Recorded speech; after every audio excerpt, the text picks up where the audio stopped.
So let's talk about size. You got a big one, a small one, something in between. Come on now, get your mind out of the gutter. I'm not talking about that. I'm referring to the number of people who attended the Stop the Steal rally on June 6, 2021, the darkest day in American history, the day of the quote-unquote insurrection. Folks, don't buy this narrative that it was the darkest day in American history or it was some type of insurrection or rebellion. All this was a power play between Republicans and Democrats. That's it. Hey, media, I just did your job for you. You can go home now. That's all it was, a power play between Republicans and Democrats. Everybody knows it. Nobody's willing to admit to it.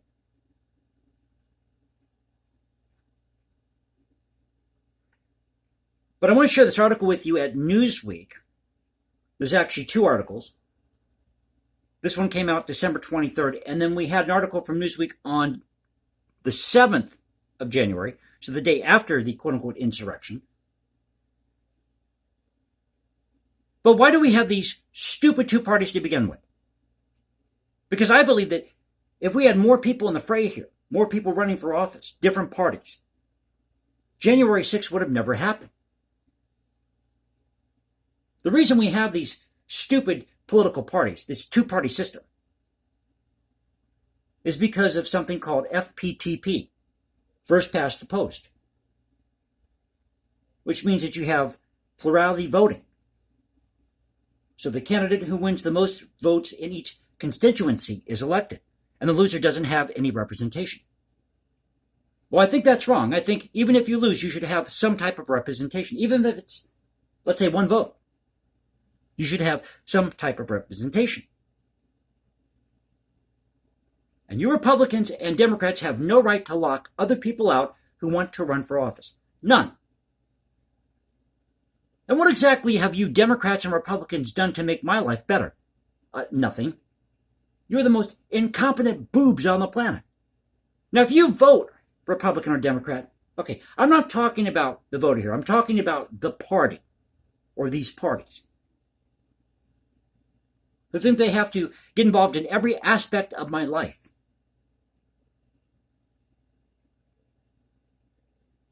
So because of first past the post voting, or this plurality voting, we have these two political parties.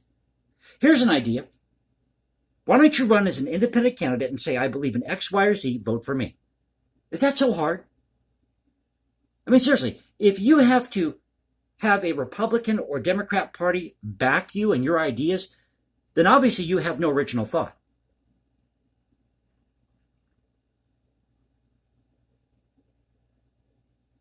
So let's go to this article that came out December 23rd from Newsweek. And there's an article that came out on January 7th.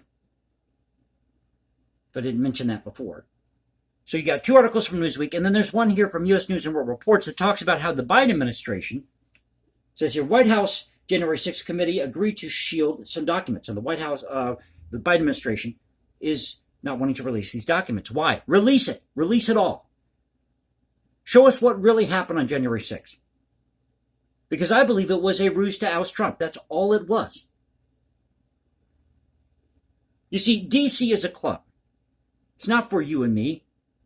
It's not even for Trump. I know Trump has got money. But the truth is, in many circles, he's an outsider. He's not part of the New York elite crowd. He really isn't. Or the D.C. elite. So they don't like him.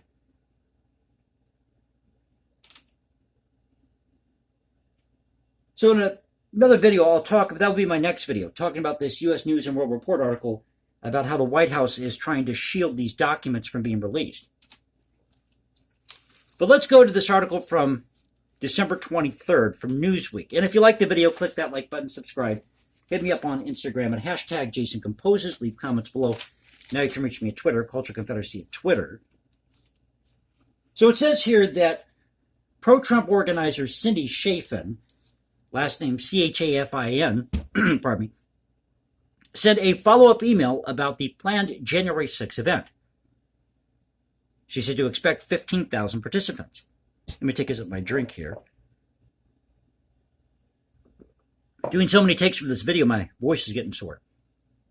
And on that same day, U.S. Park Police, in an internal report, said that they should expect crowds like they saw on December 12th and November 14th, 2020, to expect opposition groups to counter-protest, as they had done previously. Okay, so you have this internal memo, this report that says to expect these counter-protesters, because you saw this before, to expect these large crowds that you saw on December 12th and November 14th of 2020. So why weren't you prepared to handle this crowd in D.C.? On the darkest day in American history, the quote-unquote insurrection, the siege, the storming of the U.S. Capitol.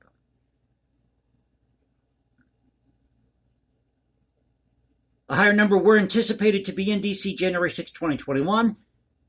Capitol Police agreed with this assessment, what they called a quote-unquote special assignment.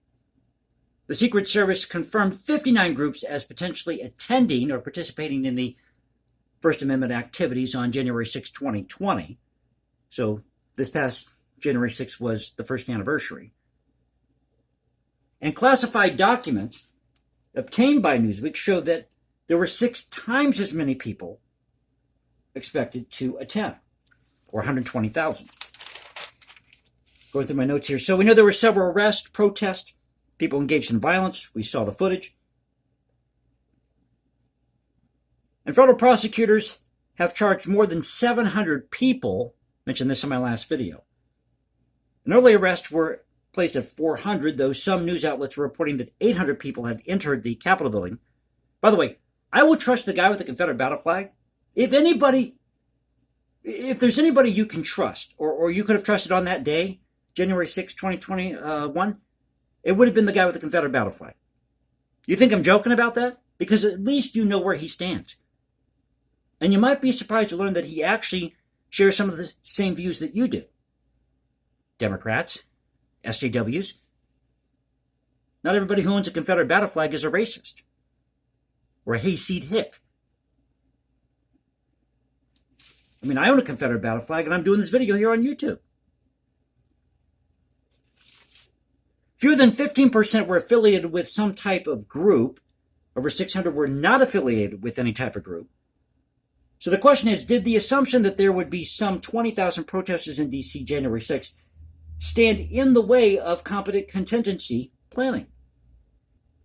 Well, I'll answer the question for you. It was all a ruse, a scheme, a scam to oust Trump. Because the Democrats, they have to be in power. And you Republicans are guilty of the same thing. Absolutely. You are so guilty of this. Go back to any election cycle. They say the 1960 election cycle was one of the closest in history. And a lot of voter fraud was happening, but they couldn't prove it in 1960. And surprisingly, those who heard that series of debates on the radio were leaning towards Richard Nixon. But when they saw Richard Nixon on TV, shows you the power of television, they were leaning towards JFK. And the Democrats of the JFK era are actually the Republicans of today. There's been a lot of research about that because they say that Ronald Reagan picked up the mantle from JFK in 1980. So you have this 20-year period, or about a 20-year period, the 60s, the 70s, very turbulent time. And here in 1980, you have Ronald Reagan, who runs against Jimmy Carter and wins because of the financial problems that were going on at the time. I think the gas shortage. What really did Carter in was the hostage situation in Iran, the 444-day hostage situation. Complete incompetence on Carter's part, and he lost the election because of that. Now, 10% of the crowd belonged to the military, or vets, or current or former law enforcement.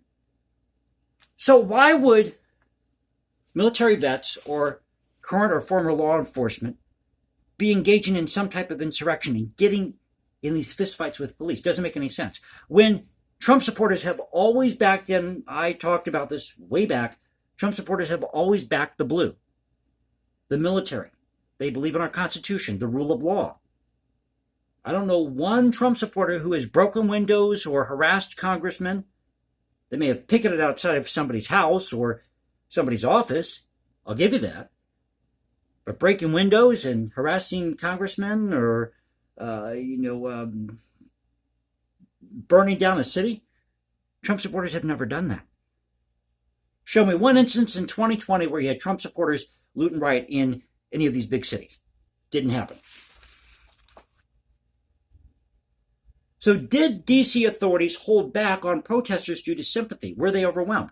No, it was all a ruse. As I've said, it was all a ruse to oust Trump. But this is where things get very, very interesting. Because Ellipse organizers had submitted an amendment, which is what you do in D.C. for the permit, for 30,000 people. And 25,000 of those people were screened by the Secret Service Uniformed Division. So 25,000 people were allowed into this restricted area where they were going to hear Trump speak. So why weren't those other 5,000 people screened? And it would have taken a good 45 minutes to walk, if not more, actually with a crowd that size. It would have taken double the amount of time. So you're talking probably about 90 minutes to close to 2 hours to walk from the Ellipse to the Capitol building, given the crowd. And we know that the insurrection, the storming, the siege of the U.S. Capitol, happened just as Trump was finishing speaking. Did I say that right? Or do you say finished speaking? You can correct me in the comment section below.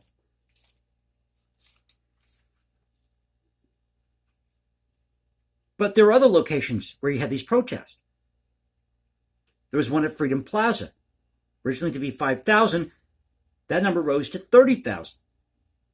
The Sylvian Theater south of the Washington Monument, 15,000. So you're talking, just in that area alone, roughly 80,000 people, 75,000 to 80,000. Near the Ellipse, the Sylvian Theater, Freedom Plaza, and then you have all these other people at the U.S. Capitol.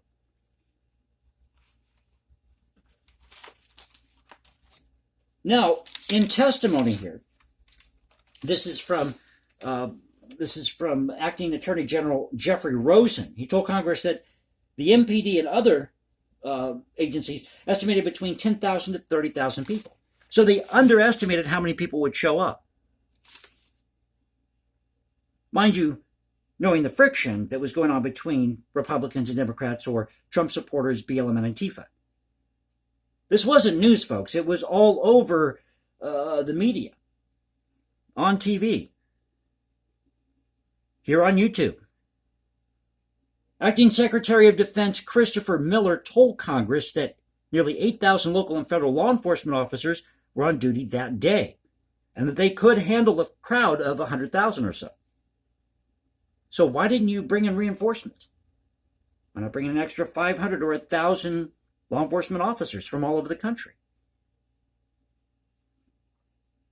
Rosen testified that on January 6th, he spoke to acting U.S. Attorney for D.C., Michael Sherwin, who was present on the Ellipse, quote, to inquire if the crowd size was consistent with what was originally forecast. It would be larger or smaller. And Sherwin responded by saying that the size of the crowd was on the lower side of the forecast, and conceivably might have been below the lower end of the range, because they thought that nobody was supporting Trump. Because these people wouldn't give Trump the time of day. They hate this man so much they won't give him the time of day. They won't give him a benefit of doubt that he has a large base. Well, of course they don't want to do that because it makes him look bad. So do you blame Trump? Well, I don't blame Trump. Because Trump has no control over the D.C. police. None. And he's not supposed to. The D.C. police are a city government agency. supposed to be the city of the District of Columbia that runs that police department, not Trump. I mean, Trump runs the FBI and other government agencies, but not the local DC police.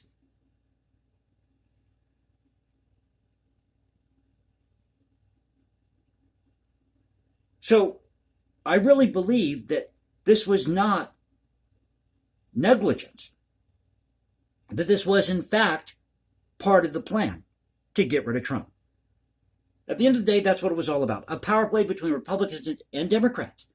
It's time to get rid of these political parties or get more people in the fray. I mean, if you can't run on your own with your own ideas, then you have no agenda.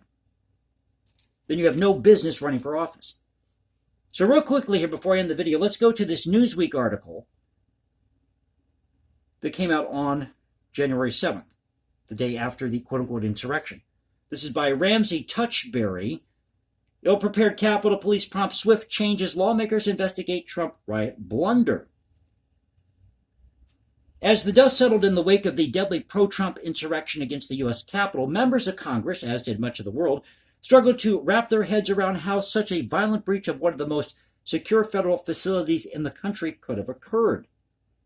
There was bipartisan consensus that while U.S. Capitol police officers were instrumental in preventing further bloodshed from ensuing, there really was no bloodshed except one person who died, and that was Ashley Babbitt. We now know that. The agency whose sole task is to protect the first branch of government failed in epic proportions.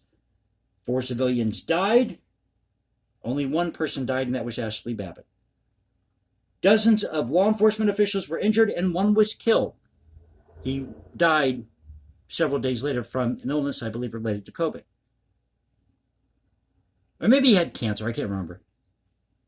And guns, Molotov cocktails, and pipe bombs were seized on or nearby the complex grounds.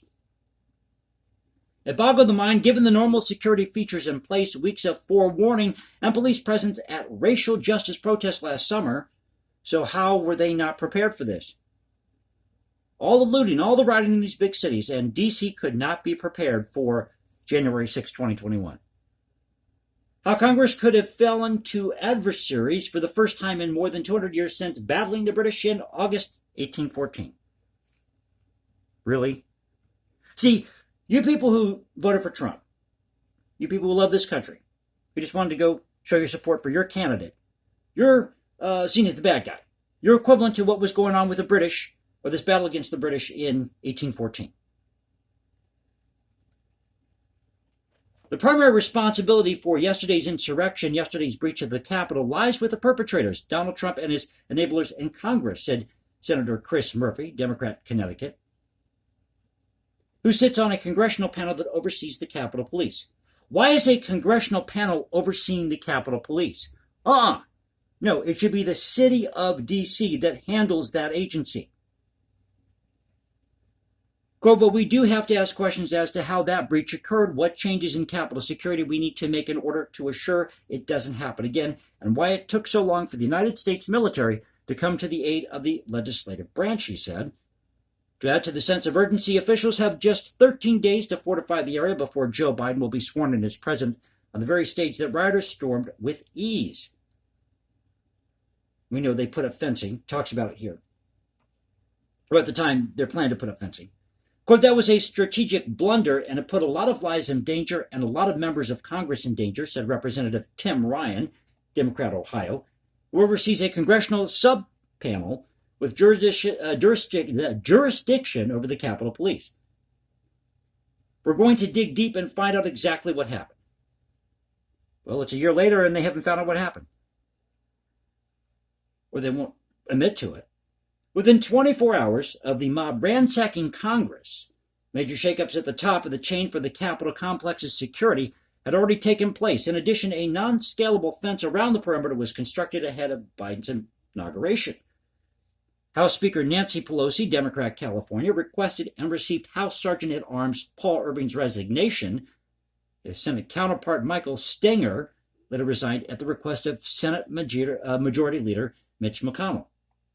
Trying to get the words out here. Republican, Kentucky. Republican. Democrat. Republican. Democrat.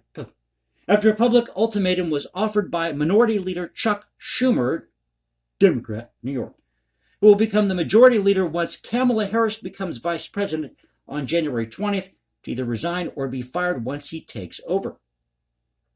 In addition, Pelosi called upon Capitol Police Chief Stephen Sund to resign following a, quote, failure of leadership.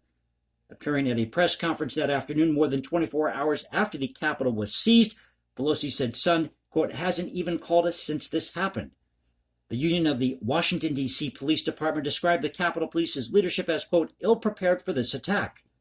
The head of the Capitol Police Union called for Sund to step aside, the Associated Press reported.